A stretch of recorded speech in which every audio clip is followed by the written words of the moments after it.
नमस्कार दोस्तों, hello everyone. History की डे वाइज सीरीज में आपका स्वागत है। और इस वीडियो से हम लोग स्टार्ट करेंगे मिडीवियल इंडिया, मध्यकालीन भारत को। इसके पहले वीडियोस में हम लोगों ने मॉडर्न हिस्ट्री देखी है। जितने भी आपके 200 क्वेश्चंस थे ना, वो पूरे मॉडर्न हिस्ट्री, आधुनिक भारत को लेके थे। बढ़िया से हमने मॉडर्न हिस्ट्री कवर करी है। अगर आपने पुरानी वीडियोस नहीं देखी तो एक बार देख लीजिए, आपका सिलेबस जो है बढ़िया से प्रिपेयर भी हो जाएगा, रिवाइज भी हो जाएगा। प्लेलिस्ट बन गई है। और इस वीडियो से हम लोग मध्यकालीन भारत के बारे में स्टार्ट करेंगे। अब देखिए, आपका यूपीपीएससी के एग्जाम्स में मॉडर्न हिस्ट्री तो पूछी ही जाती है, साथ ही साथ में मध्यकाल भारत भी आता है। तो ये भी इंपॉर्टेंट हो जाता है, तो इसको भी हमें देखना है। साथ साथ अगर आप हमारा कोई भी पेड ग्रुप ज्वाइन करना चाहते हैं तो यहाँ पर कॉन्टैक्ट नंबर दे रखा, आप इन पे कॉल करके हमारा पेड ग्रुप भी ज्वाइन कर सकते हैं। चलिए इस वीडियो को स्टार्ट करते हो, देखते हैं पहला क्वेश्चन क्या है। मैं बोला जा रहा है इनकरेक्ट ऑप्शन को सेलेक्ट करिए, गलत विकल्प का चयन करें। ठीक, पहला स्टेटमेंट क्या है? Ghiyasuddin Tughlaq was the first sultan of the Delhi Sultanat to add Ghazi to his name. Ghiyasuddin Tughlaq Delhi Sultanat का पहला सुल्तान था जिसने अपने नाम के साथ गाजी जोड़ा था। ठीक, देखिए गियासुद्दीन तुगलक की बात हो रही, दिल्ली सल्तनत की। तो पहली क्लास है तो पहले हम थोड़ा बेसिक समझ लेते हैं। देखिए दिल्ली सल्तनत में टोटल आपके 5 वंश थे। ठीक है, कितने? 5 वंश थे, 5 डायनेस्टी। ठीक है, कितनी? 5 डायनेस्टी। अब आप कहोगे डायनेस्टी क्या होता है? डायनेस्टी को हिंदी में वंश बोला जाता है। जब किसी एक ही परिवार के, ऐसा समझिए कोई एक इंसान शासन कर रहा है, फिर उसका बेटा शासन करने लगे, फिर उस बेटे का भी बेटा, फिर बेटे का बेटा, ऐसे अगर एक ही परिवार के लोग एक जगह पे शासन करें तो वो पूरी जो आपकी चेन बनी ना, उसको हम लोग डायनेस्टी बोल देते हैं। ठीक है, ये चीज आपको ध्यान रखनी है। तो इसमें दिल्ली सल्तनत में 5 डायनेस्टी थी। पहले इनका नाम ध्यान कर लीजिए, क्रोनोलॉजिकली आपको पता होना चाहिए। पहली थी आपकी स्लेव डायनेस्टी। इसको हम लोग गुलाम वंश भी बोलते थे। ठीक है, क्योंकि इसमें लोग गुलाम थे, गुलाम वंश। ठीक, दूसरी थी आपकी खलजी, खलजी वंश। जो अलाउद्दीन खलजी की आपने मूवी देखी होगी ना, पद्मावत, वो इसी में है अलाउद्दीन खलजी। ठीक है, फिर तीसरी थी आपकी तुगलक वंश। ठीक है, फिर आपकी फोर्थ वाली थी सैयद डायनेस्टी। फिर आखिरी थी आपकी लोधी डायनेस्टी।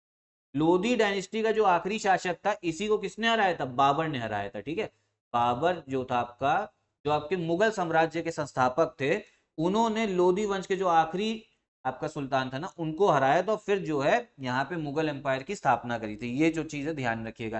तो लोधी वंश है ना, इसमें भी जो शासक थे वो मुस्लिम थे। ठीक, अब इसमें आपको अगर टाइम नहीं बताया, देखिए टाइम अभी मैं नहीं बता रहा हूँ, अभी सिर्फ अभी क्रोनोलॉजिकली याद करिए। पहले कौन सी आई? गुलाम वंश, स्लेव डायनेस्टी, फिर खलजी डायनेस्टी, फिर तुगलक, फिर सैयद, लोधी।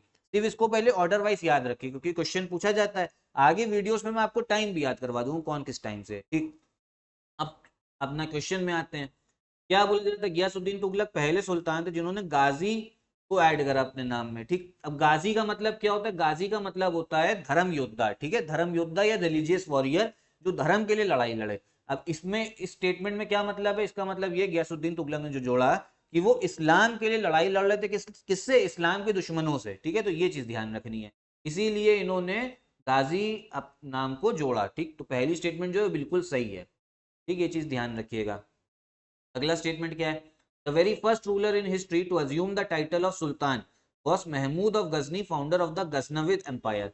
इतिहास में सुल्तान की उपाधि धारण करने वाला पहला शासक गजनवी साम्राज्य का संस्थापक महमूद गजनी था। ठीक, अब देखिए ये स्टेटमेंट जो है ना सही है। अब मैं इसको पहले आपको समझा दूं तब समझ में आएगा। देखिए ये जो आपकी महमूद ऑफ गजनी की बात हो रही है ना, ये शासन पे कब आया? ये आया आपके 998 पे। ठीक, 998 पे आया। और जो गुलाम वंश, जब दिल्ली सल्तनत बनी ना गुलाम वंश के साथ में, ये आपकी कब बनी? ये बनी 1206 में। 1206 में, ये 998 में, करीब आपका ये समझिए 200 साल का अंतर है। ठीक, तो पहली चीज तो काफी पहले है इनसे, गुलाम वंश से। 998 में शासन में कहाँ पे? अफगानिस्तान में। अफगानिस्तान में एक शहर जिसका नाम है गजनी, उस शहर का ही नाम था गजनी। और इनका का जो नाम था वो था नाम महमूद। इसीलिए क्या बोला जा रहा है? महमूद ऑफ गजनी। ठीक है, ये चीज ध्यान रखिए, महमूद गजनी नाम इसी वजह से पड़ गया। फिर इसने 1000 से लेके 1027 के बीच में भारत में 17 बार रेड करी। मतलब यहाँ पे आया, लूटपाट मचाई और लोगों को मतलब मारा काटा। ठीक, और 17 बार जो है भारत में आया और सोना वोना चुरा के लेके गया। फिर आप ये समझिए, ये सोमनाथ मंदिर जो आपका बन रखा है गुजरात में, सोमनाथ मंदिर, वहां पे भी आया तो वहां पे भी मूर्ति वूर्ति इसने, आप ये समझिए, डिस्ट्रॉय कर दी थी। और वहां पे जितना खजाना था ये लेके चला गया था अपने गजनी में। ठीक, इसने वहां जाके बढ़िया महल वहल बनवाया। तो ये चीज, पहली चीज आपको पता होनी चाहिए। और ये जो स्टेटमेंट है ये भी स्टेटमेंट सही है, क्योंकि ये इतिहास के पहले ही सुल्तान थे, मतलब पहले ऐसे व्यक्ति थे जिन्होंने अपने नाम में सुल्तान जोड़ा। इतिहास में सुल्तान की उपाधि धारण करने वाला पहला शासक कौन था? गजनवी साम्राज्य का संस्थापक महमूद गजनी। स्टेटमेंट जो है बिल्कुल सही है। तो मैंने आपको दोनों चीज बता दी, तो आपका दिल्ली सल्तनत के बारे में बता दिया, महमूद ऑफ गजनी के बारे में भी बता दिया, इनके रिलेटेड फैक्ट, तो ये याद रखिएगा, ठीक। अब बोला कि जाता इनकरेक्ट, इनकरेक्ट तो आपकी इनमें से कोई नहीं, दोनों करेक्ट हैं। करेक्ट आंसर हो जाएगा आपका डी वाला, में से कोई भी नहीं। याद कर लीजिएगा, मैं अभी जरा इसको इरेज कर दे रहा हूँ क्योंकि आगे कुछ आना है, आपको जानी ना हो, कि नहीं, याद कर लीजिए। अब इसमें बोला जाए कि सही विकल्प का चयन करें। During the reign of Sher Shah, jizya tax was given the name of the city tax. Sher Shah के शासन काल में जजिया कर को नगर कर की संज्ञा दी गई थी, ठीक है, ये बोला जा रहा है। अब पहली चीज तो आपको ये ध्यान रखनी है कि जो शेर शाह है ना, ये शेर शाह कौन थे? देखिए, जब मुगल साम्राज्य की आपकी स्थापना हुई तो सबसे पहले उसके शासक कौन थे? बाबर, ठीक। ये थे आपके 1526 से लेके 30 तक। फिर थे आपके हुमायूं, ये बाबर का ही बेटा था। ये आपका ये समझिए कि ये कुछ ही साल रहा है, और उसके बाद में किसका शासन आ गया था? शेर शाह का आ गया था। किसका? शेर शाह का। मतलब शेर शाह ये समझिए ये अफगानी थे, ये मुगल नहीं थे, ये अफगानी थे, और इन्होंने किसको हरा दिया था? हुमायूं को, ठीक। फिर इसके बाद में इन्होंने कम से कम 15 साल जो है शासन करा, फिर जो है फिर से हुमायूं आ गया था। ये चीज ध्यान रखिएगा। तो शेर शाह के बारे में मैंने आपको बता दिया, शेर शाह कौन थे, ठीक है। हुमायूं के बाद में जिसका शासन आया वो थे आपके शेर शाह, और इन्होंने कुछ आप समझिए 15 साल जो है के आसपास शासन करा इन्हीं के वंश ने। फिर हुमायूं के बाद में कौन है? हुमायूं के बाद में है अकबर। तो एक भाई सिर्फ हम मुगल अगर साम्राज्य के उसके देखें एम्परर को, तो पहला हो गया आपका बाबर, फिर हो गया आपका हुमायूं, ये ऑर्डर भी ध्यान रखिएगा, बाबर, हुमायूं, तीसरा है आपका अकबर, ठीक है। फिर आपका चौथे वाला है वो है जहांगीर। सब एक दूसरे के बेटे हैं, मतलब जहांगीर किसका बेटा होगा? अकबर का। जहांगीर का बेटा कौन? शाहजहां, भाई जिसने आगरा में ताजमहल बनवाया है। तो शाहजहां का बेटा कौन? औरंगजेब, ठीक है। तो ये जो आपको कितने, मैंने आपको 6 बताया ना, ये तो याद कर ही लीजिए। ये याद करिए, सबसे इंपॉर्टेंट जो क्वेश्चन बनते हैं ना वो इन्हीं 6 में से बनते हैं, ये याद रखिएगा। अब बोला जा रहा था कि शेर शाह के शासन काल में जजिया को नगर कर की संज्ञा दी गई, बिल्कुल सही है। अब आप कहोगे जिजिया था कि जिजिया था एक टैक्स था जो किस पे लगता था? जो मुस्लिम शासक लगाते थे, किस पे? हिंदू लोगों पे, ऐसे लोगों पे जो मुस्लिम धर्म नहीं मानते। किस पे टैक्स लगता था? हिंदू हो गए आपके, मतलब ऐसा समझिए जो नॉन मुस्लिम है, जो मुस्लिम धर्म नहीं मानते, उसमें हिंदू भी आ गए, सिख भी आ गए, जैन भी आ गए, बुद्ध भी आ गए। तो ये चीज आपको ध्यान रखनी है। अब ये टैक्स इसलिए लगाया जाता था कि अगर आपको प्रोटेक्शन चाहिए, इसको जो नॉन मुस्लिम है, गैर मुस्लिम, अगर इनको प्रोटेक्शन चाहिए, रक्षा चाहिए शासन से, तो इसके लिए आपको एक टैक्स देना पड़ेगा, जिजिया टैक्स। और टैक्स जो था वो इतना ज्यादा लगाया भी जाता था, इस वजह से क्या होता था, जो गरीब लोग होंगे, जो गरीब गैर मुस्लिम होंगे, वो टैक्स से बचने के लिए क्या करेंगे? वो टैक्स से बचने के लिए मुस्लिम धर्म में कन्वर्ट कर ही लेंगे, ठीक है। तो इसलिए टैक्स का ये मेन जो था उद्देश्य था। तो पहली स्टेटमेंट जो है आपकी सही है, इसको क्या नाम दे दिया गया था? सिटी टैक्स, क्योंकि शेर शाह जो थे ना वो थोड़े आपके पहले वाले मुस्लिम रूलरों से थोड़े आपके सेक्युलर थे, ठीक। फिर गुजरात के शासक अहमद शाह ने 1414 ईस्वी में जजिया लागू किया था, ये बिल्कुल सही है। Ahmad Shah ruler of Gujarat had introduce the jizya in 1414 AD, बिल्कुल सही है, ठीक है। इन्होंने भी अभी समझिए काफी अच्छे से इंप्लीमेंटेशन करवाया वहां पे गुजरात में। अच्छे से इंप्लीमेंटेशन का मतलब काफी स्ट्रिक्ट तरीके से करवाया, ठीक है। अब स्ट्रिक्ट तरीके से कराया तो इससे क्या होगा ना, जो गरीब लोग होंगे, वो काफी लोग जो गैर मुस्लिम थे वो मुस्लिम धर्म में कन्वर्ट हो गए, क्योंकि टैक्स जो है सबसे देना बनता नहीं था, ठीक है। तो ये आप समझिए कि मध्यकाल भारत में टैक्स जो है काफी लगता था, ये जो चीज। और इस टैक्स को मेरे हिसाब से देखिए, ये टैक्स जो है नहीं लगना चाहिए था। या आप ये समझिए कि अगर आप सब लोग रह रहे हैं अलग अलग धर्म के मानने वाले लोग, तो आप किसी पे टैक्स कैसे लगा सकते हो? ठीक है, नॉर्मल टैक्स लगाओ, टैक्स लगाना सब पे लगाइए। टैक्स तो चाहिए सरकार को अगर अपना शासन चलाना है, क्योंकि सबको पेमेंट देनी है, आपका सेना को देनी है, पुलिस को देनी है। लेकिन ऐसा टैक्स नहीं होना चाहिए कुछ ही कुछ लोगों पे लगे।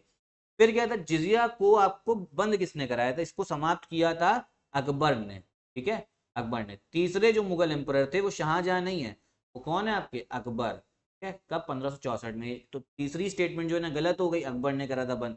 तो इसी हिसाब से करेक्ट आंसर कौन सा होगा? वो होगा आपका ए वाला, 1 एंड 2, ठीक है, ध्यान रखिएगा। फिर अकबर ने इसको बंद किया, और फिर उसके बाद में औरंगजेब ने इसको फिर स्टार्ट करा दिया। किसको? जिजिया को। कि औरंगजेब जो थे वो थोड़ा और कट्टर जो थे मुस्लिम थे। अगला क्वेश्चन देखते हैं क्या है। Islam had originated in Mecca and its founder Muhammad belong to the Quraysh tribe, ठीक, ये बिल्कुल सही है। इस्लाम की उत्पत्ति मक्का में हुई थी और इसके संस्थापक मोहम्मद कुरैश जनजाति के थे, बिल्कुल सही है। जो आपका इस्लाम कहाँ पे जन्मा है? मक्का में, ठीक है। और जो इनके फाउंडर थे पैगंबर मोहम्मद साहब, ठीक है, प्रॉफिट बोला इंग्लिश में, आप प्रॉफिट बोलेंगे, हिंदी में बोलेंगे पैगंबर। जो पैगंबर मोहम्मद साहब थे वो किसको बिलोंग करते थे? कुरैश ट्राइब को, कुरैश जनजाति को, ये बिल्कुल सही है। तो 622 में वो जो मोहम्मद थे आपके कहाँ से चले गए? मदीना चले गए थे, ठीक है, वेंट टू मदीना। कहाँ से गए थे? मक्का से मदीना गए थे, ठीक है, मक्का से मदीना। और इस पूरी यात्रा को क्या बोला जाता है? हिजरत बोला जाता है, हिजरत कहा गया है, ठीक है, ये सही है आपका। फिर 622 से ही क्या स्टार्ट होता है आपका? हिजरी संवत, ठीक है, हिजरी संवत का आरंभ हुआ, ये भी बिल्कुल सही है। हिजरी संवत क्या है? जो आपका मुस्लिम कैलेंडर है ना, ये वो है। जैसे आप समझिए आपका हिंदू कैलेंडर अलग है, मुस्लिम कैलेंडर अलग है, और जो देश में नॉर्मल कैलेंडर चलता है वो धर्म को बेस पे नहीं चलता, वो ग्रेगोरियन कैलेंडर, वो अलग चीज़ है। तो मुस्लिम कैलेंडर की भी स्थापना हुई थी, मुस्लिम कैलेंडर को हिजरी संवत बोला जाता है। और इसमें कितने दिन होते हैं? इसमें आप ये समझिए 355 दिन होते हैं। नॉर्मल आपके साल में कितने दिन होंगे? 365, और मुस्लिम कैलेंडर में 355 दिन। इसी हिसाब से आप देखे होंगे ना, ईद जो है हर साल 10 दिन जो है पीछे होती जाती है, ठीक है। जो रमजान का महीना होता है ना, वो 10 दिन पीछे पड़ता जाता है, वो इसी वजह से, क्योंकि इसमें 10 दिन जो है कम है। अब इस अब क्वेश्चन में क्या बोले जा रहा है? करेक्ट ऑप्शन बताइए। तो करेक्ट आंसर जो है आपका वो तीनों है, तो करेक्ट आंसर होगा आपका डी वाला।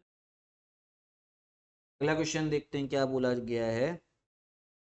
में Ushur tax was taken as the 1/10 of the yield generated, and if the cultivation was done through artificial irrigation, then dash part of the yield was taken. उश्र कर के उपज के 1/10 भाग के रूप में लिया जाता था, और यदि सिंचाई के माध्यम से खेती की जाती थी तो उपज का कितना भाग? देखिए, ये उश्र टैक्स आपका लगता था दिल्ली सल्तनत के समय में, ठीक है। पहली चीज तो ये ध्यान रखनी, दिल्ली सल्तनत के समय पे।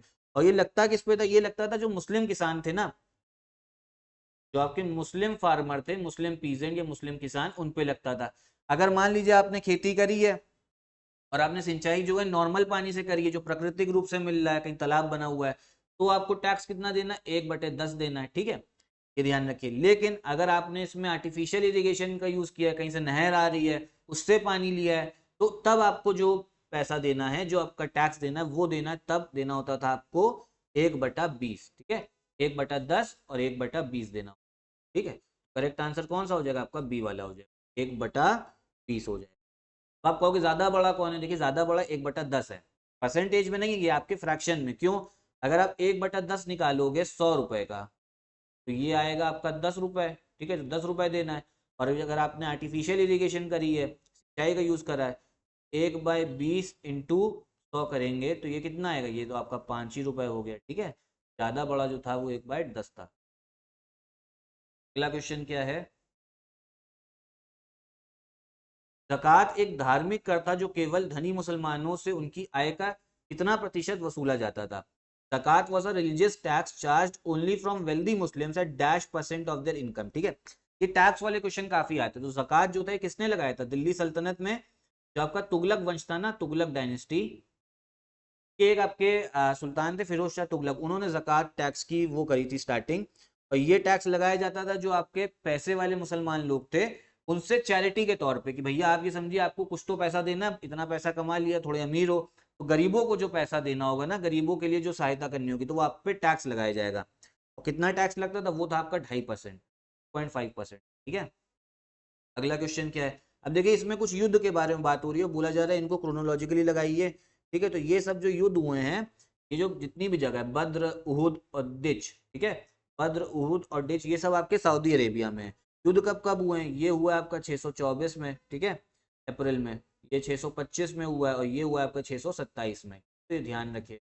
तो करेक्ट आंसर आपका, करेक्ट क्रोनोलॉजिकल ऑर्डर कौन सा हो गया? हो गया आपका सी वाला, 1 2 3, ठीक। अगला क्वेश्चन क्या है? Who among the following was the earliest follower of Islam religion and was also the first caliph out of the first 4 caliphs? निम्नलिखित में से कौन इस्लाम धर्म का सबसे पहला अनुयायी था और पहले 4 खलीफाओं में से पहला खलीफा भी था? अब आप कहोगे खलीफा लिखा हुआ है, खलीफा को इंग्लिश में बोलते हैं कैलिफ, इसका मतलब क्या है? देखिए, कैलिफ का मतलब ये था जो मुस्लिमों के लिए जो पॉलिटिकल हेड था, ठीक है, जो राजनीतिक आपके अध्यक्ष होंगे ना, जैसे हमारे देश में कौन है? राष्ट्रपति हो गए, फिर आपके प्रधानमंत्री हैं, जो पूरी राजनीतिक सत्ता संभालेंगे। पॉलिटिकल हेड भी था, या राजनीतिक आप ये समझिए हेड भी था, और जो इनका धर्म गुरु भी होगा वो भी कौन होंगे? Caliph, religious head. मतलब जो आपके खलीफा होंगे ना, वो इनके राजनीतिक गुरु भी होंगे और धार्मिक गुरु भी होंगे, तो ये चीज ध्यान रखिएगा, ठीक। और सबसे पहले जो खलीफा थे वो कौन थे? वो थे आपके अबू बकर। कौन थे? अबू बकर थे। तो ये चीज ध्यान रखनी है। कब से कब तक? 632 से लेके 634। अगला क्वेश्चन क्या है इसमें? Arrange the following caliphs in chronological order. Chronological में लगाना है। अब्बासी वंश की बात हो रही है, अब्बासी डायनेस्टी। देखिए जितने भी आपके वो आए हैं कैलिफ्स, उसमें सब में भी अलग अलग वंश थे। जो जिस वंश ने सबसे ज्यादा शासन करा वो था आपका अब्बासिड वंश, ठीक है, अब्बासिड डायनेस्टी, ठीक। और इसमें बोले जा रहे हैं अब्बासिड डायनेस्टी के भी कुछ आपके खलीफा थे, उनको लगाइए टाइम के हिसाब से। तो देखिए उनकी अगर हम लोग बात करें तो सबसे पहले तो आपका कौन है? अबुल अब्बास सफ़ा। अबुल अब्बास सफ़ा ये आपके 749 से लेके 54 तक रहे, ठीक है।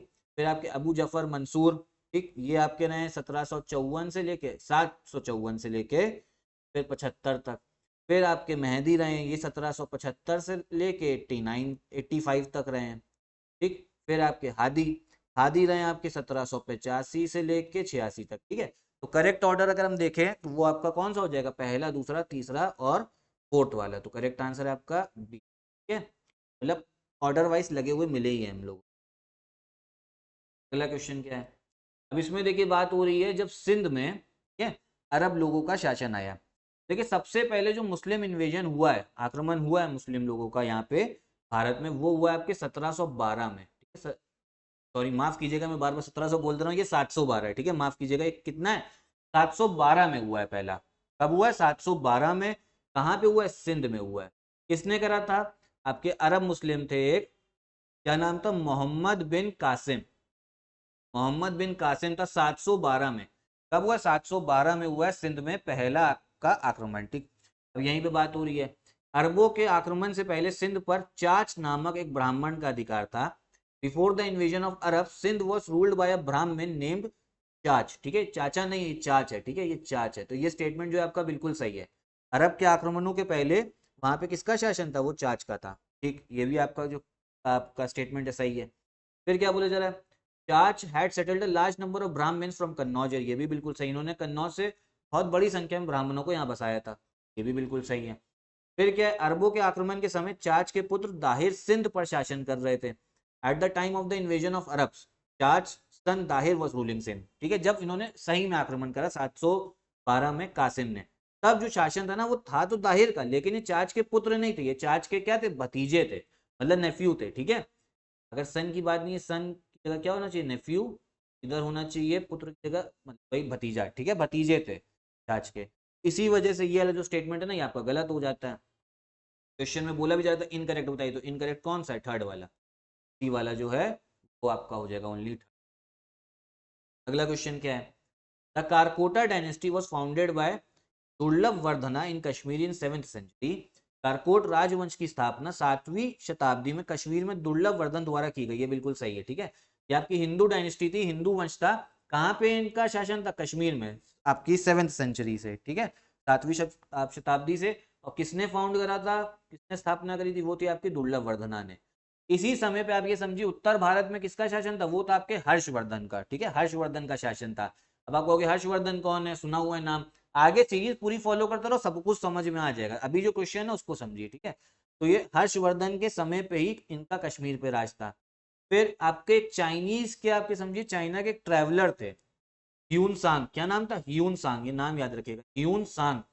वो कश्मीर आए थे किसके? आपके शासनकाल में, दुर्लभ वर्धना के शासनकाल में। तो ये स्टेटमेंट जो ये भी बिल्कुल सही है।